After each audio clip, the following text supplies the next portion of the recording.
Nous sommes le 12 décembre 2013. Les premiers éléments du premier bataillon burundais de la MISCA, Mission internationale de soutien à la Centrafrique, embarquent à bord d'un aéronef C-17 de l'armée de l'air américaine, en tête le lieutenant-colonel Ponsier Hakizimana, le commandant de bataillon. Pleine d'instructions et de conseils du commandement de la FDN, les militaires burundais partent en une mission de l'Union africaine en République centrafricaine. Le chef d'état-major de la force de défense nationale, le général-major Prime Niyongabo, leur a parlé de la situation politico-sécuritaire du terrain auquel ils sont projetés et a leur donné des conseils disciplinaires. À vous les militaires qui partez en mission, je vous souhaite encore une fois un bon voyage et vous rappelle de mettre en application toutes les recommandations que je vous ai données lors de notre entretien ce mardi matin. Vous avez reçu une de mes formations qui vous permettra de bien exécuter, je n'en doute pas, toutes les missions qui vous seront confiées. Les préparatifs n'ont pas aussi été faciles. Chargement de logistique sur les palettes, une activité qui a pris au moins 2 jours.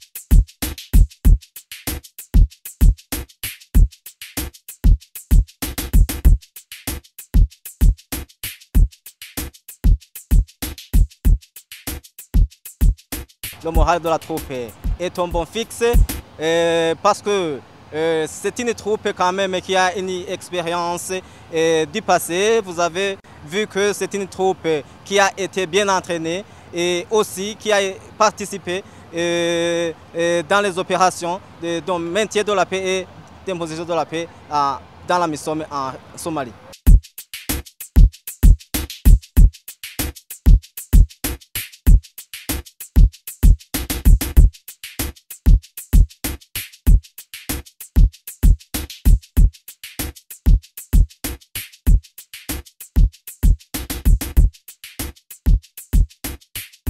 Twaranguye imirimo hariya mu gihugu cya Somalia n'ubu nta nkeka ntabwo bamfise ndabona ko naho tugiye muri Centrafrica akazi rizogakora neza.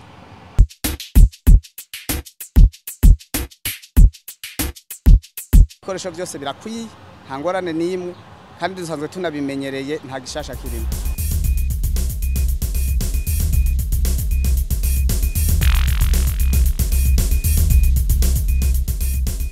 Arrivé à l'aéroport international de Bangui Mpoko, dans la capitale centrafricaine, on est accueilli par des milliers de déplacés tout autour de la piste de l'aéroport et de ses environs. La cause, les violences de toutes sortes qui caractérisent la capitale Bangui.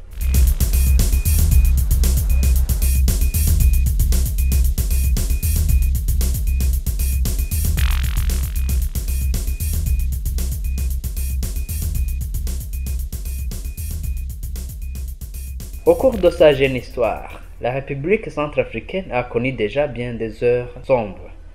Le pays affronte aujourd'hui sa pire crise.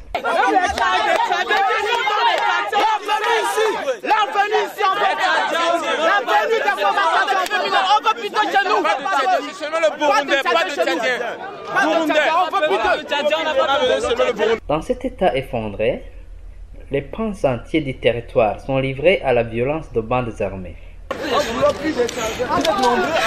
Qu'est-ce qu'il y a là? Pillage, recrutement d'enfants soldats, villages brûlés, viols, exécutions sommaires. Les populations civiles paient le prix fort. Déjà, un habitat sur 10 a dû fuir son foyer.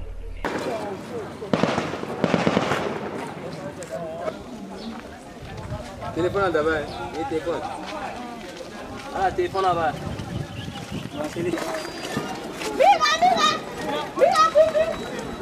Donc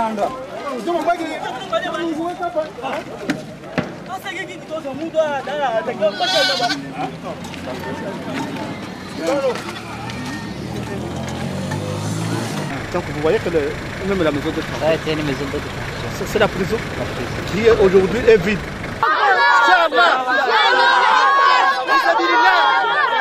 On tue le musulman.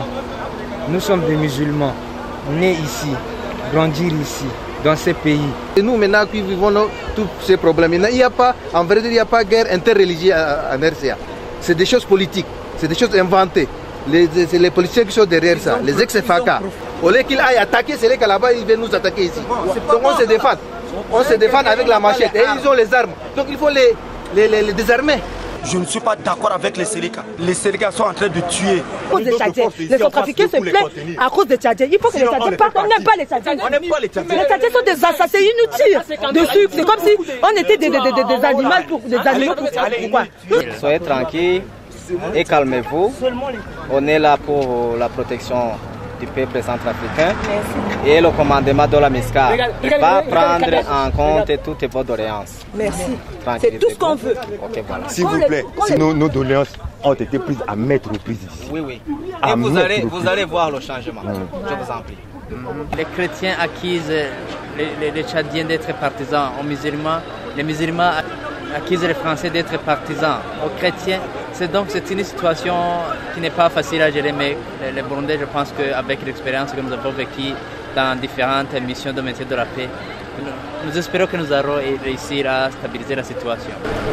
L'hostilité entre chrétiens et musulmans est déjà à l'origine de nombreux morts.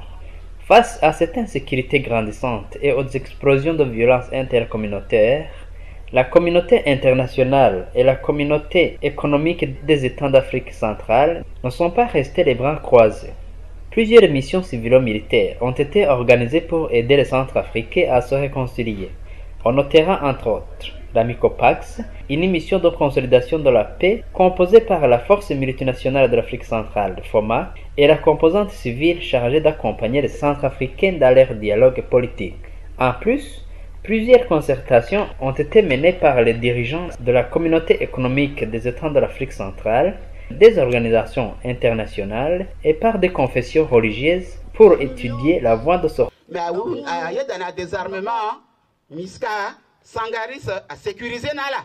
C'est ainsi que l'Union africaine et l'opinion internationale se sont saisies avec force de la situation de la Centrafrique en proposant la mise en place d'une mission internationale de soutien à la Centrafrique, la MISCA.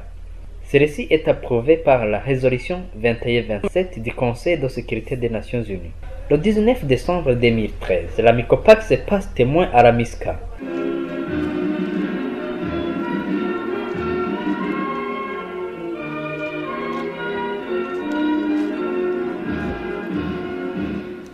On a accueilli les MISCA, c'est ça qu'on veut. Oui, c'est ça, hein? Parce que pour protéger nous et puis notre enfant. Au cours des cérémonies de transfert officiel d'autorité entre la MICOPAX et la MISCA, le représentant de la Commission de l'Union africaine en Centrafrique et le chef de la MISCA, le général Alain Michel Mokoko, a fait savoir que les événements dramatiques que traverse ce pays montrent qu'il n'y a pas eu de relation étroite entre les efforts déjà engagés et le résultat escompté. Cet événement marque l'entrée en fonction de la MISCA, qui est la résultante de la décision de la 385e réunion du Conseil de paix et de sécurité de l'Union africaine, adoptée le 19 juillet 2013.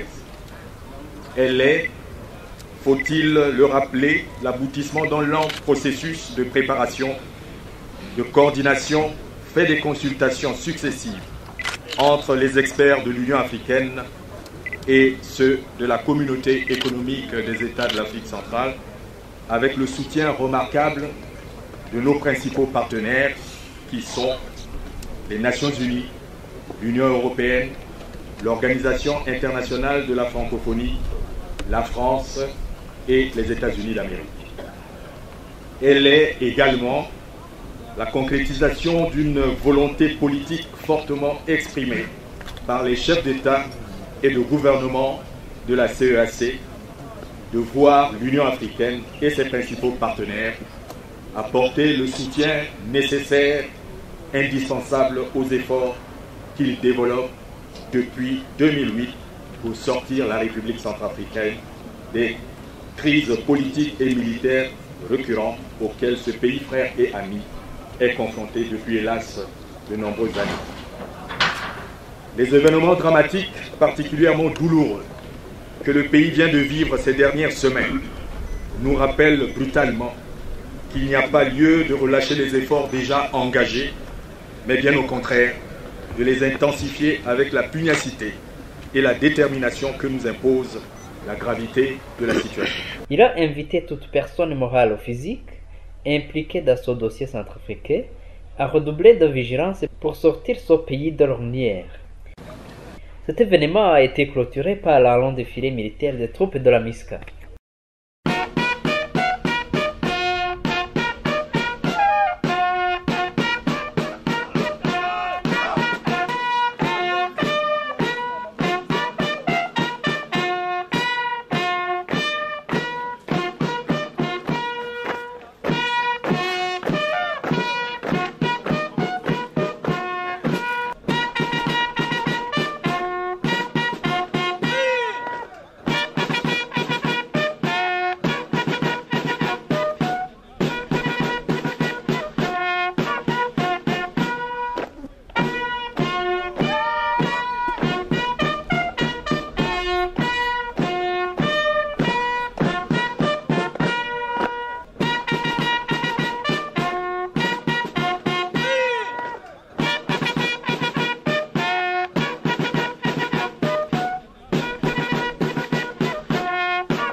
Toutes ces troupes ont été déployées aux côtés de l'opération Sangaris sur l'étendue du territoire.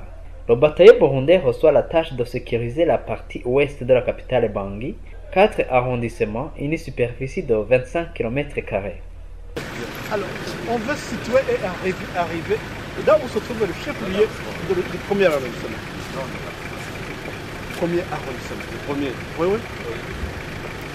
On va aller Ah, là où la limite. Non, non, au chef-lieu, dans les bâtiments. La mairie du premier arrondissement. Ah, la mairie. C'est le bureau. Ah, d'accord. Ah, d'accord. Tu vas devant, tu nous dis. Ok, il n'y a pas de problème. Les positions seront occupées en définitive dans l'arrondissement 8 et 4 par les Rwandais, l'arrondissement 3, 5 et 6 par le contingent burundais, l'arrondissement 2, 1 et 7 par le contingent congolais. Nous sommes au kilomètre 5, 3e arrondissement. C'est un secteur qui est occupé par les éléments du contingent burundais de la MISCA. Donc le commandement MISCA nous a chargé de sécuriser ce secteur, mais aussi nous avons aussi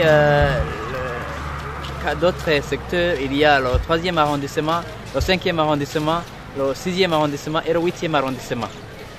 Le commandement de la force les a accompagnés et n'a cessé de faire des descentes sur terrain pour encourager les militaires dans leur noble mission, celle de garantir la sécurité de Centrafrique.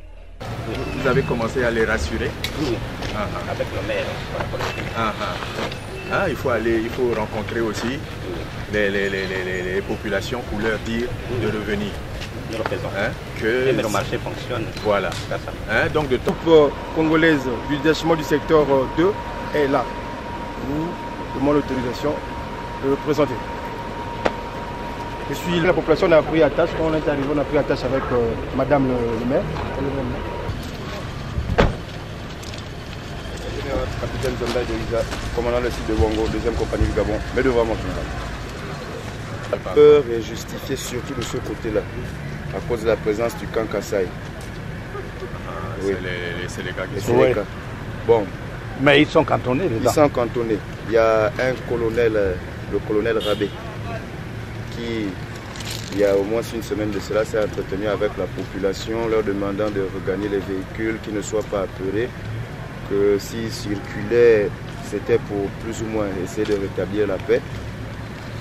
Et donc, c'est le message qu'il a donné.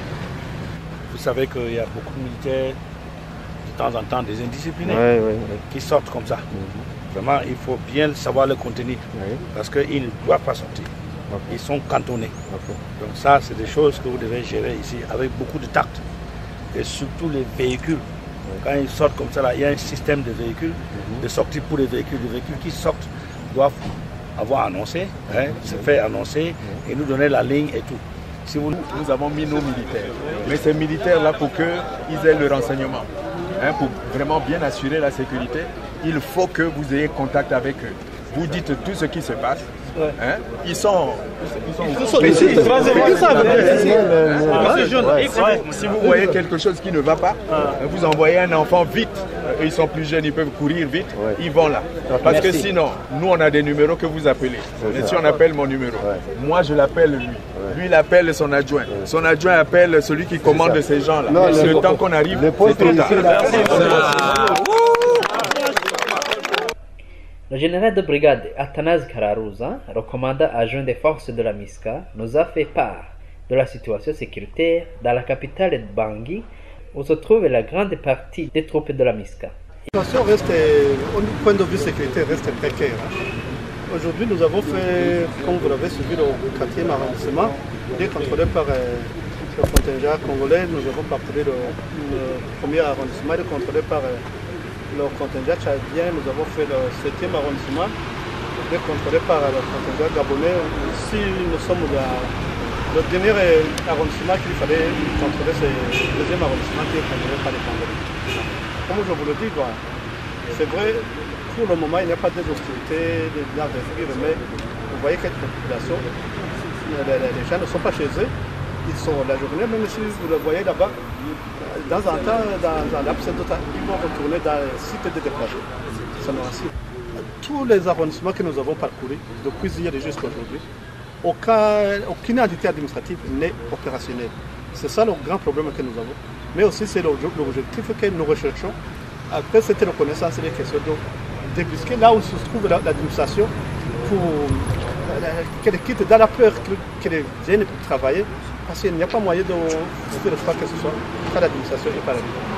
Autre grand problème que vous avez vu qu'il y a une maison d'arrêt, une prison. Toutes les prisons aujourd'hui, toutes les maisons d'arrêt aujourd'hui sont vides. Donc, c'est-à-dire que tous les malfaiteurs sont sortis, ils se trouvent ici dans la population. C'est un des grands problèmes. Il lance un appel à tous les militaires de la MISCA à rester vigilants et protéger la population centrafricaine sans parti prise.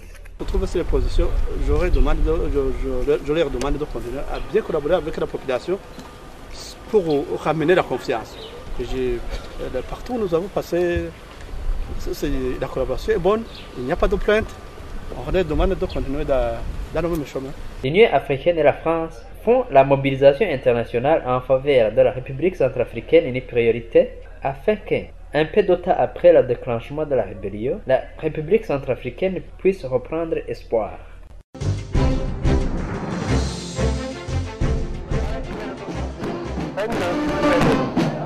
Trabajando 4 días.